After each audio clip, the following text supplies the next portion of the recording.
Welcome everyone, and I sent out an email with this outline, which should make what we're going to do today a lot easier for those of you who want to. This is basically a very simplified drawing session with focus on ink and ink pens. So I like to do this because if you want to, there is a very quick step to take, which is printing this outline, and it's going to give you a format, which usually it's print size 8x10 or 8.5x11. And what you do is you take this side, you reverse it, you flip it over, and hopefully you can actually see where, so you don't have to add graphite. And with a soft pencil, maybe a number 2 or something softer, you actually just add a little bit of graphite by laying the pencil on the side.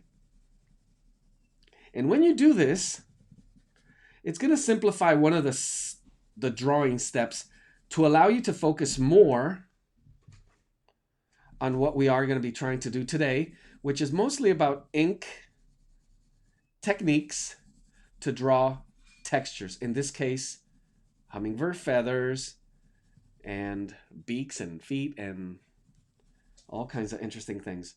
So what I do is I generally just, by lifting, I have enough light in the room here so I could see right through the paper. And I'm just hopefully going just a little bit outside the line. So as you can see here, if I could flip it over just a little bit, you'll see that it just covered the edges. And I could look up towards the light, make sure I have enough graphite all over.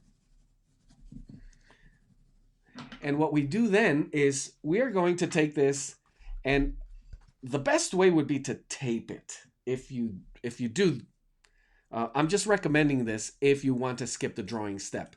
And what you do is you'll tape it, just a little piece of tape, masking tape, to your actual surface, your paper. And then we're going to trace over the line, giving us just basically a carbon copy on our paper of that. But I want, for those of you who want to go ahead and do that step, it does take a couple of minutes. I wanted to put this aside for a second and show you where we're headed today. So I've done a couple of samples here, and this is hopefully where we're going to end up today. So that's basically freehand drawing and all of the cross-hatching techniques that we're going to look at today. So specifically, I have 2 samples here that deal with light. So obviously these are not hummingbird, but hummingbird eggs. And you can hopefully see the difference between these two, where one is more straight, linear, which is cross-hatching, and I'll go over this. And this one, you see how it's more jazzy, and it's called Scumbling. So the samples that I wanted to go over with you, and I'm hoping you have extra paper so we can go ahead and do this on a separate piece of paper, not your final piece paper.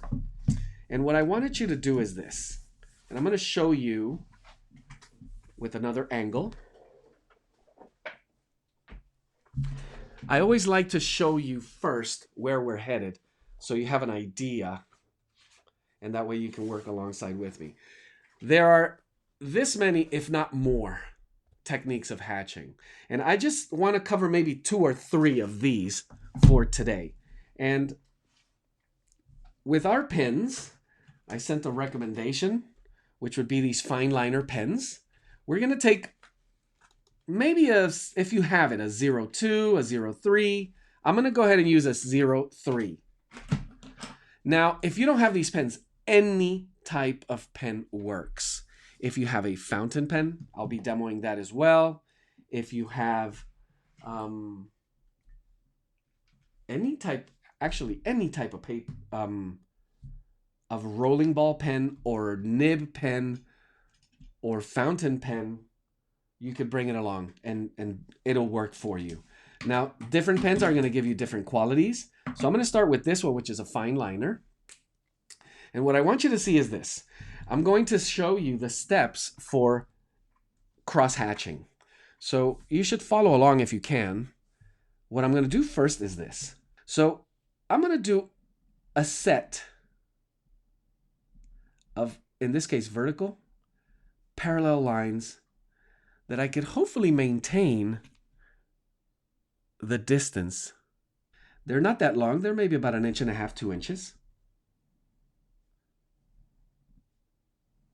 And the reason I'm doing this is calling it layer number 1.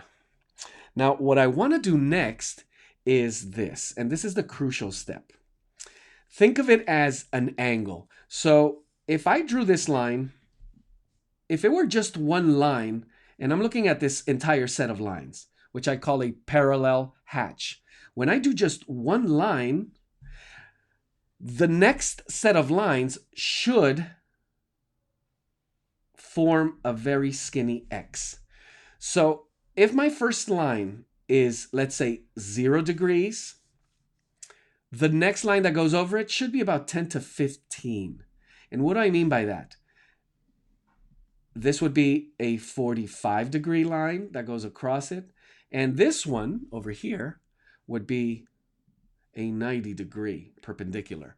So the closer I can get to the angle of that line, the more fine and refined and detailed my hatching is going to be. So how do I do that? I pretty much forget about this first layer in a sense of following what I'm about to do, and I focus on the angle of the second layer.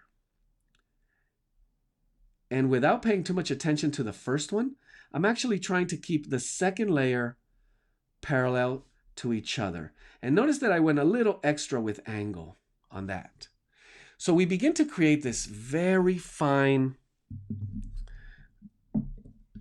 very detailed, and this works for every different angle. So I'm doing vertical, and I'm doing a second parallel hatch here. And I'm going to do just a little bit more angle. So this time I'm going to go maybe for a 20, 30 degree, which is going to make it look a little more kind of like a fence, like one of those wire fences. We can also work from a, you name it, any different type of pattern in terms of angle. So this is a horizontal parallel hatch. And I would just, once again, pick a small variation of angle and come across it. That would be my second layer. Now, all of these hatches that I just showed you here can go even further. So I'm going to go back to that single line exercise here where I had the first one. Then I have the second one, which was going this way.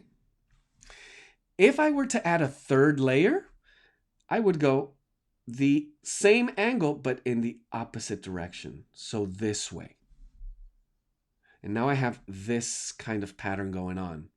So when we begin to deal with the value, the darkness or lightness of a pattern, remember that this used to be, so far I have 1, 2 layers going this direction.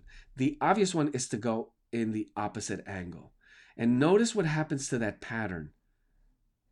Obviously, we're adding tons of saturation to it. And notice the difference between 1 and 2 layers. If you continue adding layers, we go back to the first original angle and we just continue adding more angle to it. So the lines eventually, if you were to continue adding layers of pattern, by this time it should be just black. You will end up with the absolute finishing angle, which would be the perpendicular. Otherwise, you'll be going in circles. So that would be the most important hatching pattern that we're going to be using today. But I want you to feel kind of loose and free, not, oh my gosh, this is too technical, or I'm not really, it's not making too much sense. It will once we begin to apply it. So let me show you one more that should be cover pretty much all bases. And this is the same pattern, which would be vertical. In this case, I'm going to do a vertical parallel hatch. And I'm just covering, let's say, about 10, 12, 13 lines. And I'm leaving a little bit of extra space because the key words for today are going to be, they're going to be the thickness of our line, which is the gauge, the direction of the line, which is the angle that we're working with. Obviously, the length, I could make these longer or shorter. And then the density. So the density relates to the space between the lines. So notice that I have a nice parallel hatch. The second version of a crosshatch that I want to show you is this. I'm going to take the space in between these lines and I'm going to go from the top to the middle. And I'm going to put another line in between those two lines. Now this begins to take a little extra focus. This is where drawing begins to really becomes fun. It is challenging and you'll feel totally in control. So you notice that I have 1 layer, 2 layers, and notice the difference in value. What I can do to this as a third layer would be add another, and I'm going to go 1/4 of the way from the top to the bottom in between the lines that exist. Now you're saying, how can you do that? I barely even see it. Well, I could, I'm stepping over a lot of the lines, but I'm trying to really be precise, filling up the white of the paper. So the space in between that saturated line from the first and second layer now becomes that. And we automatically have 1, 2, 3 different values, which goes from very light to medium to dark. And imagine how much farther we can take this. One last one. So we have a regular crosshatch with layers. I don't have a name for this one, but just the in-between parallel hatch with shorter lines. And then this last one, which I think all of you will absolutely love and use a lot. When you really refine it, it's, once again, a parallel hatch that is going to be broken lines. So it becomes line, dot, dot, line, dot. And it's very intuitive. Because depending on the texture, it could be dot, dot, line, dot, dot, dot, line. And as you continue with a little bit of intuition, what you don't want to do is repeat the same line, dot pattern. Because then it becomes a little too rhythmic in a way, unless that is exactly what you're looking for. But if you notice, they're not little tiny dots. They could be little dashes. So short, tiny, medium line, long line, tiny little line, dot, medium line, long line. All the different, as long as they're broken. And when you begin to see, oh wow, there's light and light patterns in some of the empty spaces here, this is how you're going to begin to create all kinds of marvelous textures and distinct patterns for any type of drawing. And it really becomes very, very rich. Now there's so many more, and we'll cover more of these in different classes. I think with these 3, you can actually get a good head start in what we're going to do today. So we're going to move right over to our drawing. And like I said, I'll send an email with an image that will be much clearer so you can practice a lot of these. So for the drawing section of it, I have somewhat of a trick that I really would recommend if you feel comfortable with it, which is the outline that I sent, adding the graphite on the back, and I'm going to go ahead and demo it. So I'm placing it in the area of my paper where I want my drawing to be. I'm placing it upside down, right side up, I'm sorry. And I'm going to add a little bit of tape so it doesn't move. Now, I use the soft pencil, very soft pencil, to add the graphite on the back. Now I'm going to use a harder pencil to draw the outline. And what I'm going to do is I'm just going to press over the line. And I need a little bit of a... Let's see if this one does a better job. So I can press a little bit harder and just create a nice simplified carbon copy outline that will allow me to focus on the hatching patterns that we're about to do.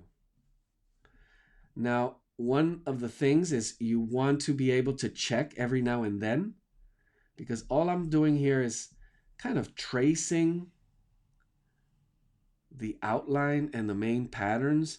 Obviously, the location of the eye, the line for the wing, couple of little features for the feet, the branch, some of these very soft, subtle curves that are key for this drawing. And with a very quick outline, you'll find yourself with just enough information. And one good way is, I still have it taped, but I can lift the corner and see, and as you can see, there's enough graphite there for me to double check on the other side and see that I have it. So as I lift it, you'll see that there's a little ghost of an image there. And there I have it. Now, one way I would suggest, you can immediately start inking with pen. But what I want you to do is maybe with a soft pencil, maybe an HB or a 2H, I would come over and actually use the image that I have, in this case, on screen to develop your drawing. So actually implement some of your drawing skills, look for some of those details, and apply some of your artistic license to it. I added a lot of these, and I want to give you a couple of tips here for drawing. I want to show you an image on screen here that is this one here. So I'm going to ask everyone, what do you see? And I'm sure you might have seen this before, where you see two faces, and some of you might see a vase. So this is a great technique for drawing, and a lot of us are not aware of it and we don't use it, or maybe we use it subconsciously. But here's a very, very important notion in the fundamentals of drawing, which if you see the faces, and I hope everyone does, so if you're looking at the white and you see the white, you're seeing two faces. But your brain is so amazing, it could flip the image and turn the space into the object. So when you look at the red, you see a vase, and it's effortless. So the key here is when you see the vase, you just turn the faces into space. And when you focus on the faces, you turn the red into the space. So knowing that we could do this with everything, for example, this image here, it makes it a lot easier for us to focus on simple shapes without having to name them.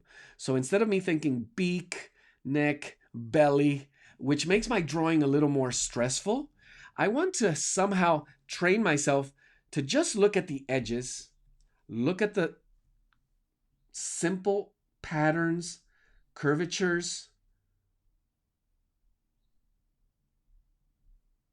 that are important for my subject, and be able to, with much more ease, recognize the relationship between the subject and the space around it. So say, for example, with this image you have on screen, if I asked you to draw the red instead of the white, you have the capacity to just switch over. And it's a brain theory where you're actually activating your right brain instead of your left brain. And it does that because the spatial part of it, when you look at the red and you try to draw the shape of the red thing, which it's obviously a lot easier when it's nothing. You don't rationalize it. You don't try to add information that it's not there. It's always best to take it to basics, and you can actually see the shapes easier. So I'm going to click this off and go back to this one. And there's the trick. When we have this thing in front of us, we focus on, I just look at the little eye and those beautiful feathers and the color, but that's way too much information for me to process and actually capture what would be the essential information in terms of lines.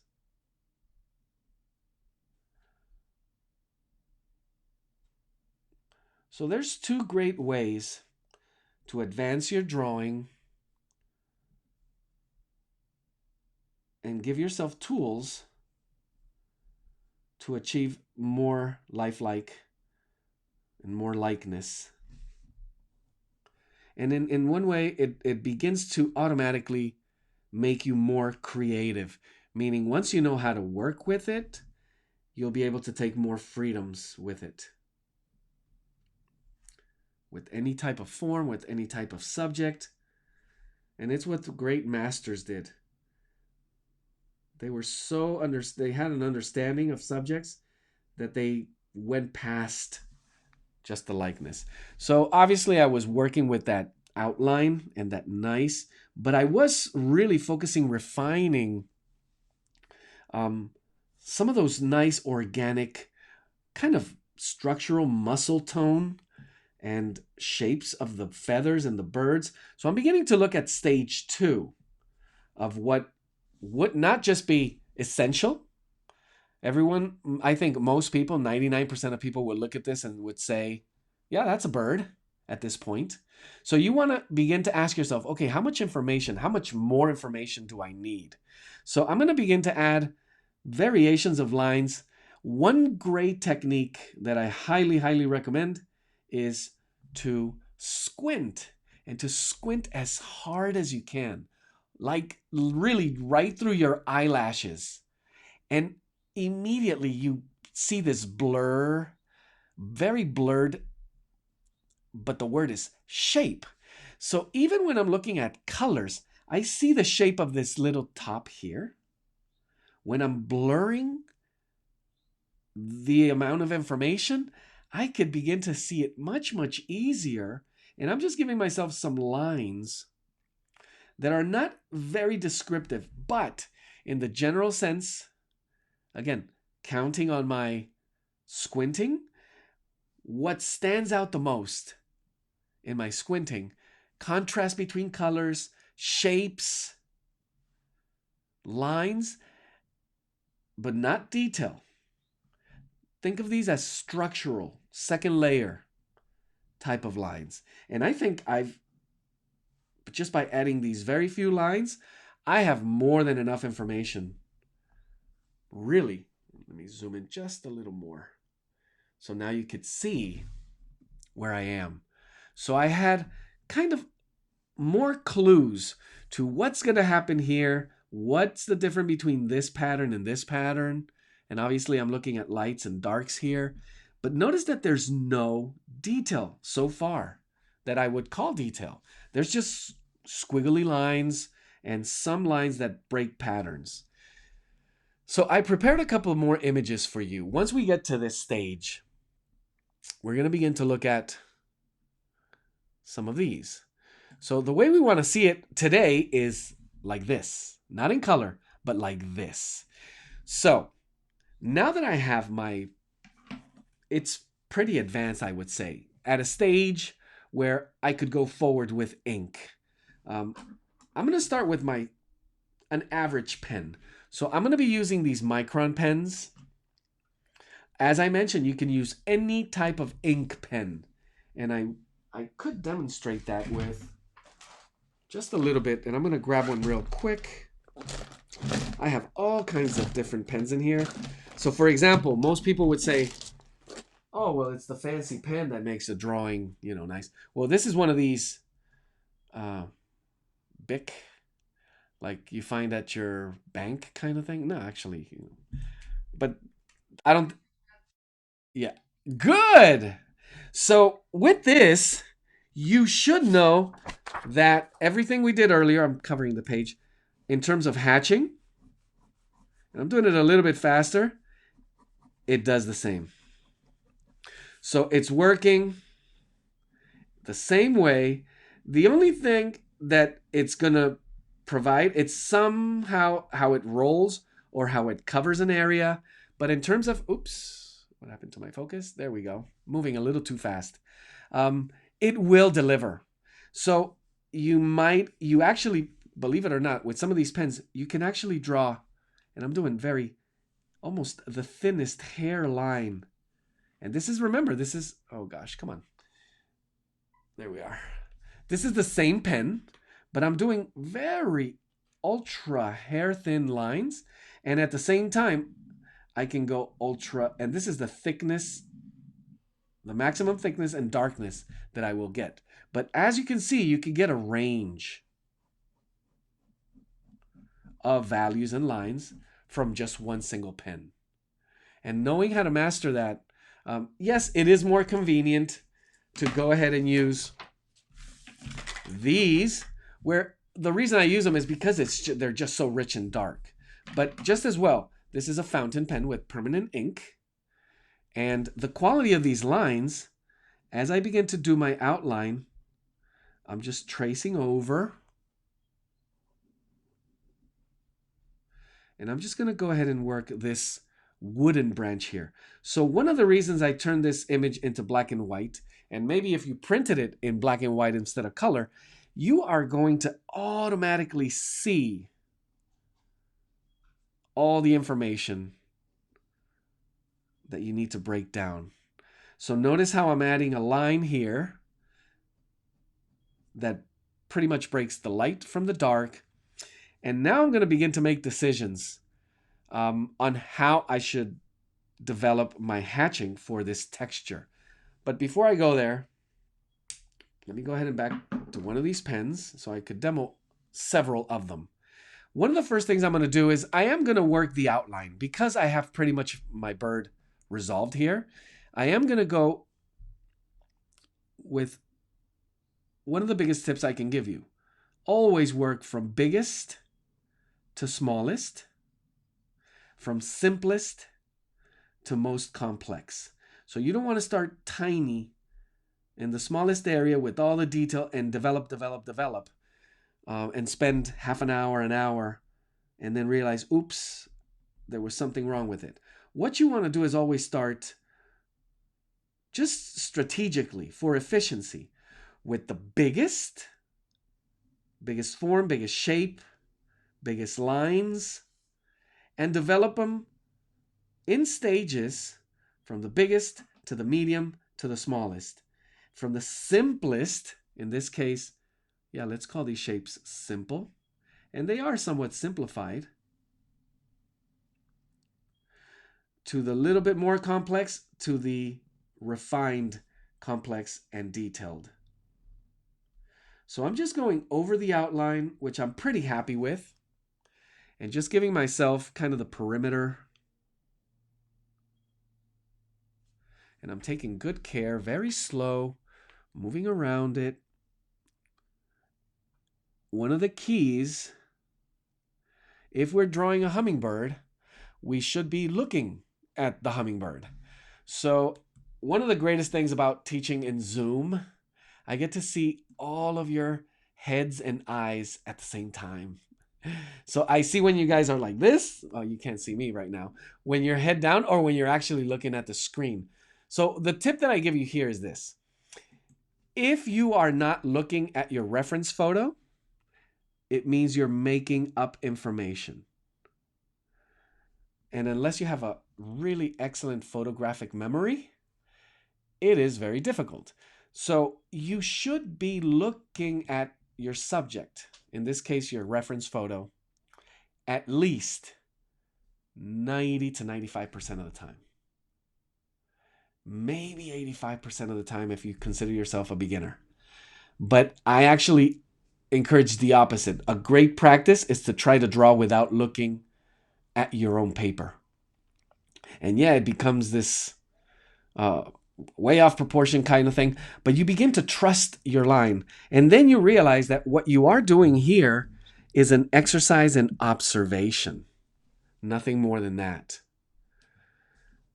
So as I begin to add some of these lines on the outer edges, now I begin to consider, okay, what would be the next stage? Now, I did add a couple of extra images, which are close-ups, so we could see a little bit better what these lines are doing. But before we get there, I want you to once again go back to my biggest tip that I gave you, which is squinting. Now, when you squint at this image, you are going to, because it's in black and white, you are going to see the darkest darks and the lightest lights. What I want you to focus on right now is where are the darkest darks? So the darkest forms and shapes, you can actually see the shapes of them. And I'm going to start there. So I begin with the darkest areas right over here. Now, what I'm going to be doing here, and I'm going to be demoing this, is going to be a parallel hatch that is following the direction of the feather. So if I consider that this feather is going this way, and I'm just going to go like this, then my lines should follow that direction because it's just natural. And when I come across with my hatch, I'm going to maintain that direction somewhat. And what I'm going to try to do is simply darken those areas. I'm not looking for a lot of detail or a lot of texture in this case. I'm looking to create, in this case, contrast. So notice how I'm doing a parallel hatch.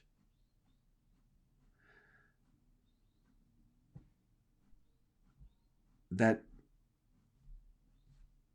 the more you practice, the better you're going to get at it. So I do have a second camera here that I want you to, I could take advantage of. And I want you to see what it looks like. There we are.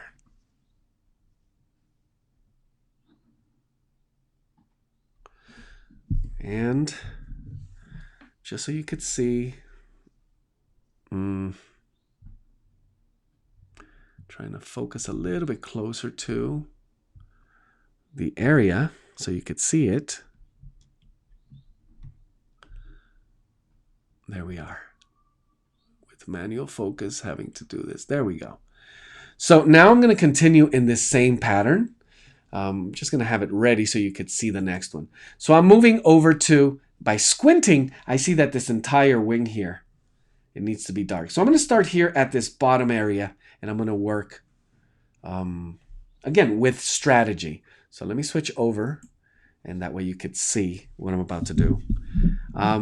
So there we are. I hope you can, I'm going to switch over, show you again. What I'm about to show you is this area here. And I'm just going to switch over so you can see a little bit closer how I'm developing that pattern. So I have a good sense, again, squinting, squinting, squinting, that this starts right about here. And I'm just focusing on the direction, in this case, of the form. I could be going the opposite direction as long as I maintain the angle. And you'll notice that you bring in a new element, which is, at the end, it gets kind of tapered. So it gets a little bit like lighter at the edge of the line. That actually is a great technique that you can use as well. So I continue to add lines all the way through. And notice that I'm going kind of halfway, quarters of the way. And I'm going to work my way through the shapes, the dark shapes that I see when I squint. I'm not just filling in the whole area. I'm trying to break it into smaller shapes. So if you can look closely, you'll see that there's kind of rounding of the edges of the wing, and you could see a little bit of different direction kind of tail wings here. Now, when I have my first layer, I can begin to crosshatch. So I'm going about 30 degrees. Same in this direction. A little bit longer. And here's another one. Can my lines begin to curve a little? So if I see a little bit of roundness, like at the edge of that feather, yes, as long as you maintain the space between the lines and the direction of those lines. Notice how these, you see how I added a little bit of curving at the end of the line of this crosshatch, which begins to give you that rounding form at the bottom of that tail here. I'm going to split this into a new pattern. Again, because I'm squinting at it and I see it, where my lines begin and end, I'm breaking into little patches. I call them shapes. The shapes of light and dark. So far, I've been using just one technique, which has been cross hatching. Remember that skinny X, first one we did? All along, I've been planning as they get smaller to the edges, and there it is. So from here, I want to begin to take it a little bit further up this wing. This area, notice how it's way lighter. So I'm going to save a separate technique for this area here. Might be that line dot one, might be something else. So I'm going to take these lines upwards this way now. And I'm going to try to really taper it. Kind of like a plane taking off. We see it dark and thick at the beginning, and then it just whoop, lifts off and leaves a little bit of lightness at the end of that line, which is gradual. It creates that gradient that I want. And then I follow it up with the crosshatch. Same type of line. Now, one thing that I begin to see here is I don't want it to look patchy. Like, because I'm working in different patches of areas of light and dark, I don't want my cross-hatching patterns to look patchy. So I have to be aware of where they touch edges, how they blend together. And I could do that by bringing over maybe a quick second layer from a quarter in and quarter out, just like this. And notice how it begins to come together. Now I'm going to begin to really want to start adding detail. Avoid it as long as you can. It should be the last thing you want to do. If you see areas that are full black, well then you can add small areas of crosshatch that are really saturated. So I'm not adding very thick filling in lines here. The way I'm doing this is I am looking at this dark area, and I'm just doing a tiny little crosshatch, very thick, very saturated pattern right at the edge of it. But it is a crosshatch. I'm going to try to get this camera very close in there again for the next one. So let me do one more. And you'll probably see here. Let's see, right there. So as I come around this edge here, right there, I'm getting a sense of the shape, and I'm doing a very small crosshatch, just like that. So it looks like a very thick filled line, and some of them you do want to make thicker. For example, I see differences between these lines that are coming together here around the wing. So I'm going from the edge of that shape, and I'm giving it a little more space between the lines. So maybe I could do a different pattern here. Maybe I could do that middle one. And as I add this hatch, you'll notice here, I'm just following those lines that I gave myself earlier. I see that there are middle ones. So I'm going in that middle hatch, and then smaller right at the end, filling in those gaps. But there's something else. There's these round kind of patterns. Well, this is when you add a couple of extra lines. So you should be saving this all the way till the end. This is your final detail. Other than that, I'm going to just continue adding layers of the hatch with that line that fills in the middle.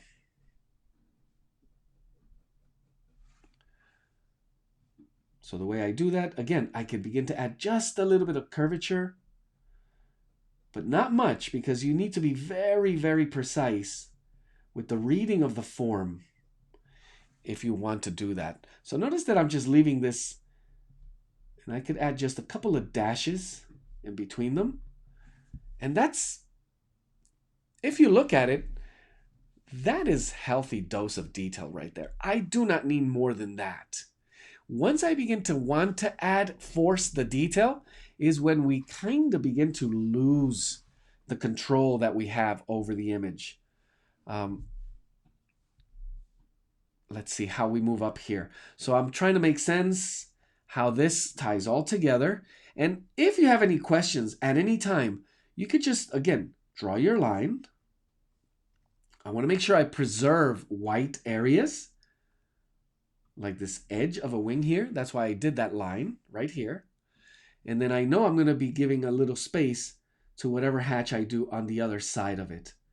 In this case, underneath. So I give myself that marker. But as I come around the wing, the shoulder here, I can always, looking at the direction, and you can actually see them, the direction of those lines, you can actually see that they're kind of rounding out this way, in this direction, and then they feather out downwards and longer. And I'm just doing parallel hatch here. So these are all just simple parallel hatches that I can always use as a first layer. But the one thing is you want to kind of keep it consistent in terms of length. You don't want to be too small and patchy. You'll realize that it breaks a little bit of the read of the flow. So notice that I have kind of patches here. You can see where one pattern ends, the other one begins.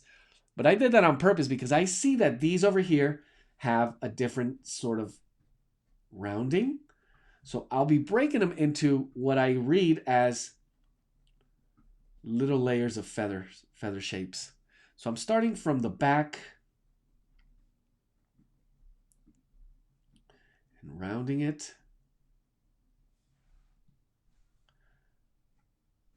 Doing a very, very skinny crosshatch.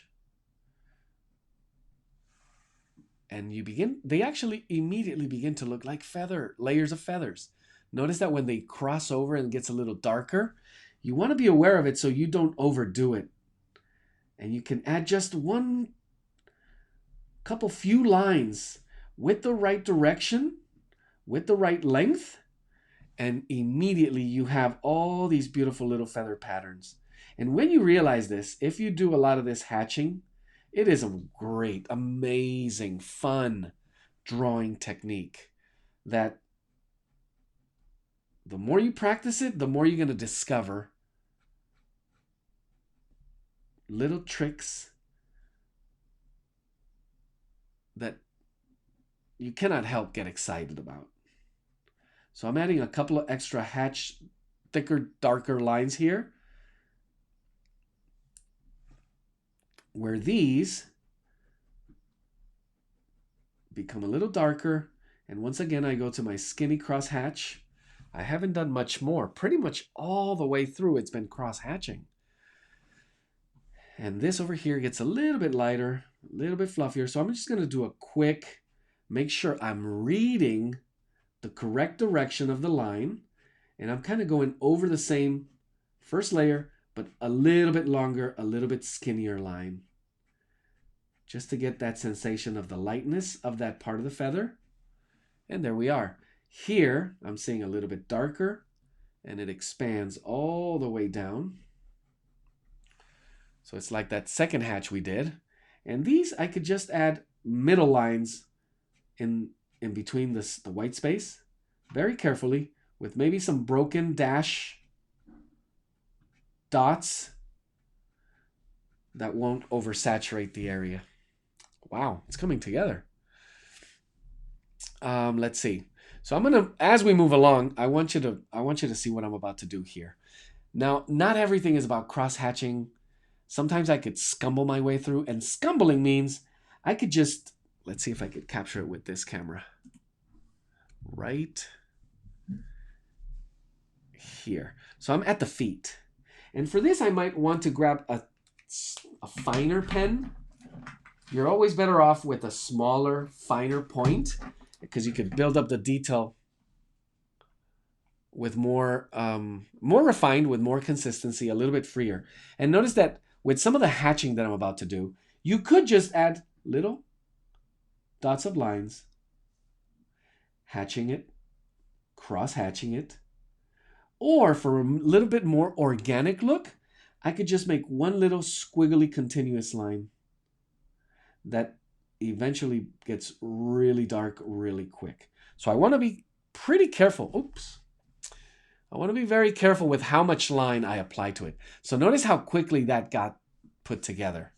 And I'm just adding a couple more dots, a couple more scumbly lines on the other foot. And you notice that it's a different texture than the feathers. So that's a great thing. And from here, I'm going to move over to the wood. So for the wood, notice that I'm going to do kind of long, continuous scumble line. And it's going to hatch pretty much over itself. And it will kind of resemble the look of wood. Now, remember, if you are making up information, it could hurt your drawing. You want to keep your eyes or pause through. Make sure you look, squint, see where you are, don't lose your place, and then hatch it in according to the direction, the lightness, the darkness of it. And here I just break up the line and I'm just dashing little lines for kind of wooden texture. There's a couple more, just one or two lines here, and they're broken, kind of like line dot, not too many of them because there's a lot of light there. And just like that, you can develop the texture and the look of wood. I'm going to get a little bit into the bottom of the belly here. They're going to be rounder and very distant from each other. Little patterns of parallel hatch. So notice how you can create that little bit of light. And you can actually, just by adding dashes, a little bit darker.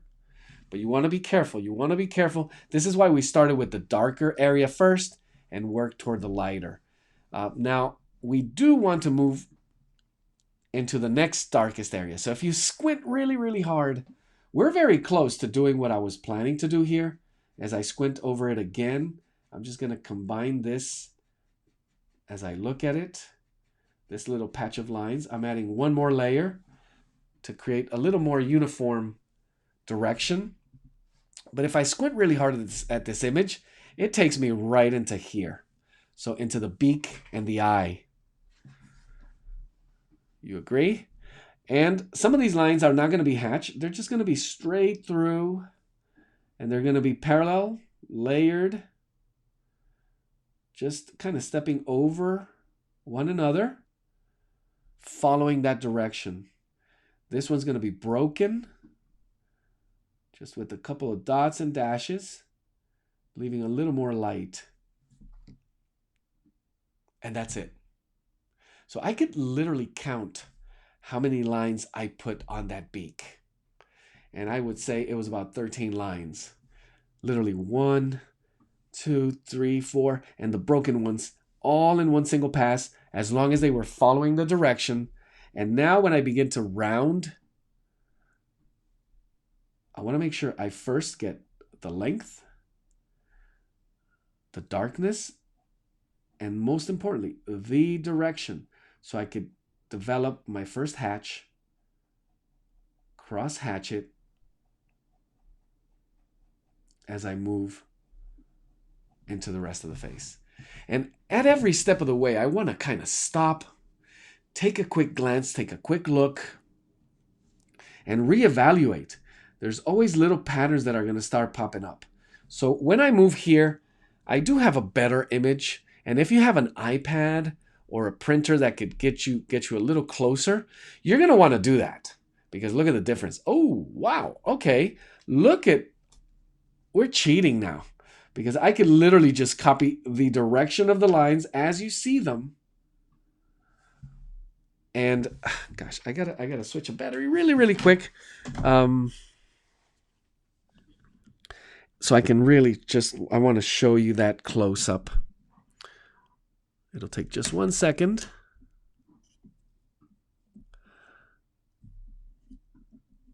There we go.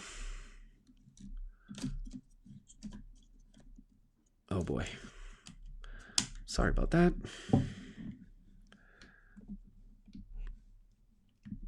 I forgot that it's this way. There we go. But it is worth it. You'll see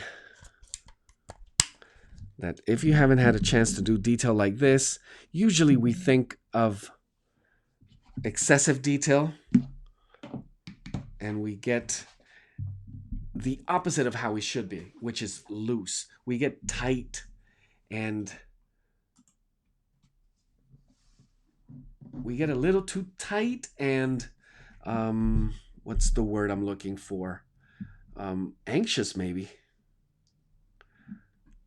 about what it is we're doing. So I'm going to move this a little closer here. There we are.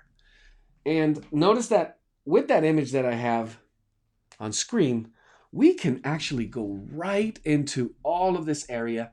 And I'm grabbing, again, I'm working with a 01 pen. So you want your finest little line. And we can actually just copy the direction of the lines. I'm going right into the eye.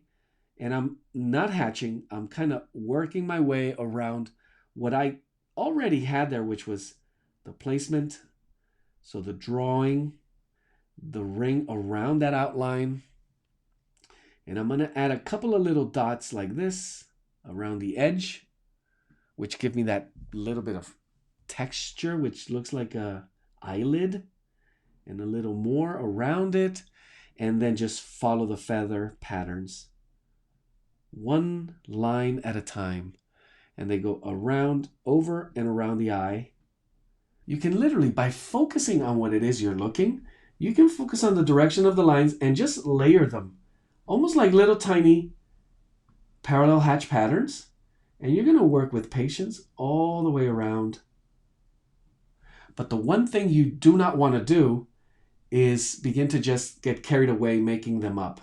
You want to have a sense of the direction as you layer all of these little. Now this is if you want extreme closeness and detail. But you see how it's just a little pattern, and I would say you can even count them like 1, 2, 3, 4, 5, 1, 2, 3, 4, 5, 1, 2, 3, whatever it is, the number. As you see it and as it comes around, looking very closely at the patterns that you see from your reference. Now, one more thing I want you to see here, how I'm going to develop this eye. First of all, I should switch over to my smallest pen. If you have a 005, I just want you to a comparison of the thickness of the lines. Notice the pen I was using before and this one now. It's almost half the gauge. So what I want you to do is draw out the light. So there's these two little triangular shapes that I see in there that kind of give us a little sense of roundness. And there's a couple of little tiny dots of dark inside one and the other. Just that much. Now, even though it's not a high quality or close-up, I do see a couple of different values within the eye. So very carefully from those edges, I'm going to do one layer. I'm cross-hatching, by the way. Very, very tiny little pattern. From those tiny little shapes of light, one pattern, and I'm going to go over it, cross-hatching it to a second layer and a third in the opposite direction. So I'm building up layers of dark. That way I can have a sense of a little bit of reflection and lightness within that eye. I don't want to just cover it all in or color it in. I want to hatch it, and if it's getting a little too small, one way you can do this is dot it in. So use tiny little dots to fill up the space. And this would be another great technique for where you have a lot of light. For example, the beak. Notice the lines that I did here on the beak. If I were to add little dots to it, it'll have that kind of same effect. But notice that immediately it kind of begins to change the texture. But it does fill up the space a little bit better. So areas where you have little dots, little dashes, that's the kind of line patterns you want to do. And here we just begin to hatch, once again, a little bit darker in the direction of the feathers. Always looking at your reference for the directions. And notice that most of these feathers are going this way. And notice that there's a tiny little rounding showing us the shape of that head.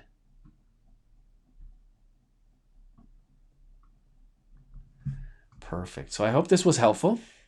But look at that. As you step back a little bit, there is tons of detail that you can do in very few easy steps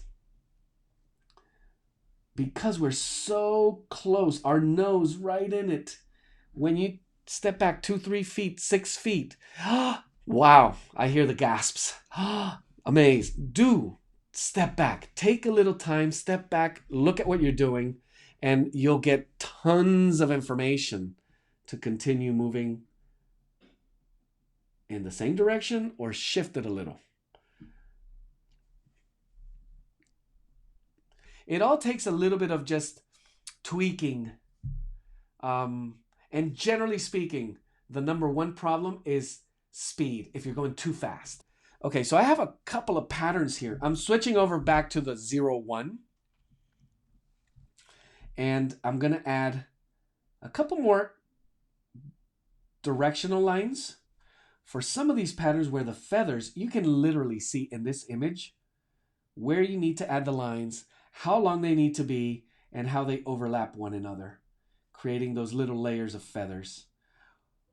Once we begin to get to the edges, we come into the outline that we originally did. You know, I could just literally pattern a hatch and blend it right into it. So as I come to this end of the head here, I want to squint again, see if I need to cross hatch, create a little bit of darkness, a little bit of value. And I have this beautiful patch of color here that I'm once again going to cross hatch, break into smaller lines, and give myself just enough room to pause, step back, see if I'm catching the size, the shape of it, the darkness of it before I rush too much. And usually, I don't know what it is. It must be like that workday thing, where as we get closer and closer to the finish line, when we should be more and more delicate and more patient, usually it's when we rush. So as you get closer and closer to the finishing touches, what you want to do is get more and more light, slow pace, because these are the finishing details. We did all of this work to get us up to this point. It does not make sense to want to rush it when these are some of the lighter, smaller, and more patterned lines in this case. I'm going to begin to work around the shoulder, but I could clearly see, and we're going to move over to the next image as I begin to layer what seems like little fans. And I'm going to deal with them first with this kind of small little parallel hatch as I begin to round it paying attention once again to the direction of those lines. And with the overall, squinting is what's going to give you the clue. So, you're very welcome. See you next time. Thank you for stopping by. No problem. So for those of you who stay here, I'm going to stay again for another 15, 20 minutes. We're almost near the end. And at this point, I feel you could literally, you were all there. You could literally take this and run with it. How am I going to develop some of these fan shapes here? There's several ways. I could do individually. I could look at one big shape, which I kind of want to do here. Noticing that I had this from earlier. And I could simplify some of these lines into not predominant, but just kind of a grid that would allow me to layer these. And I'm going to start from bottom to top. It actually makes more sense. So one thing here is it's hard to maintain your spot. But as you can see here, I'm trying to get the roundness as well as the size and the pattern. Now that I have a little better sense of how it's working out. And a little rounder, sharper, more circular. And as it reaches out to these edges over here, it gets a little flatter. So deciphering what the shape is, squinting at it, and again, the amount of detail that you can live with is going to be again, we tend to want to push it when most of the time you will do just fine with a few lines. I live by that, try to, in art at least, live by that philosophy of less is more. And I like to, you can begin to see it here. You begin to see how the pattern is working, how some of these get a little bit smaller, but how they work in layers.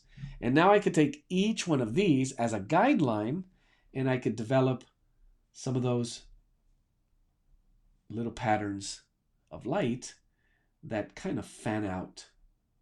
They do get a little darker in the middle, but as I said before, here is where you would want to slow down, not rush.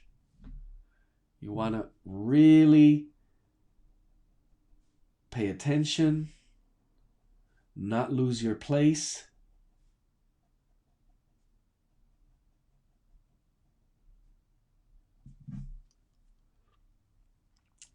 And get a sense of what that technique, which is the one that's going to work best for this kind of pattern. I'm going with a little bit bigger parallel hatch, and I'm trying to fan it. Before I get too specific with those darker, I want to see a little more general. Going by the rule I was mentioning earlier, from big to small, it applies to this smaller area. Do the big part first and get into medium and smaller details. Don't get caught up in the details first. It makes everything harder. So it's always a good strategy. I begin to see it a little bit clearer.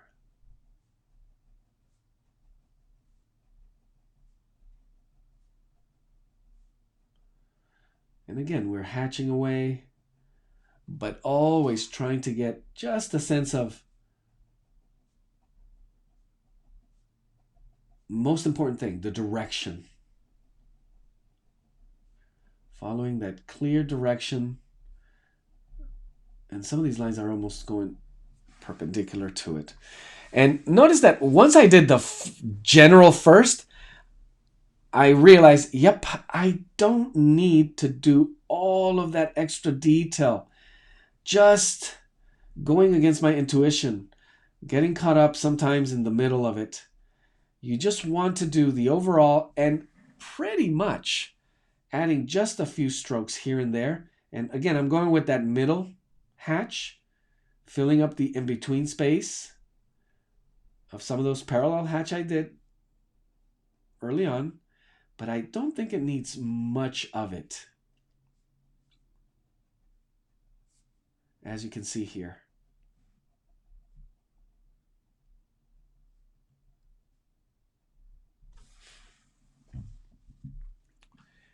And finally, we're going to, I think I have one more image here. Yes, this one. So now here we're at the belly. And for this one, I would do the same exact thing. So overall, it doesn't follow just one direction, but generally speaking, it has the same type of spacing. Notice that I could break this just like I did in the back wings into patches. I go again by the rule of from big to small. So this entire area, I'm looking as one big thing. And at some point, you could literally stop right here. But I want to get a little more specific. So I begin to add a second layer. And this time, I'm going to do a little cross-hatching and some of that kind of angular fanning where I could see the edges of some of these lines. And it begins to develop a little bit of that pattern.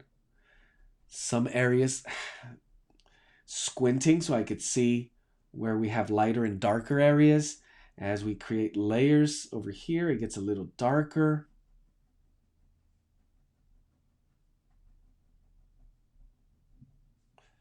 Definitely a lot darker here. So I'm going to do 2, maybe 3 layers, breaking it up as I go forward and into the wing.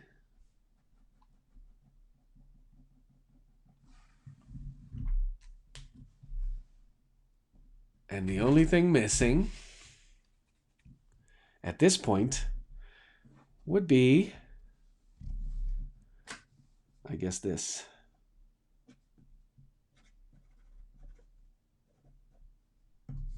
A signature.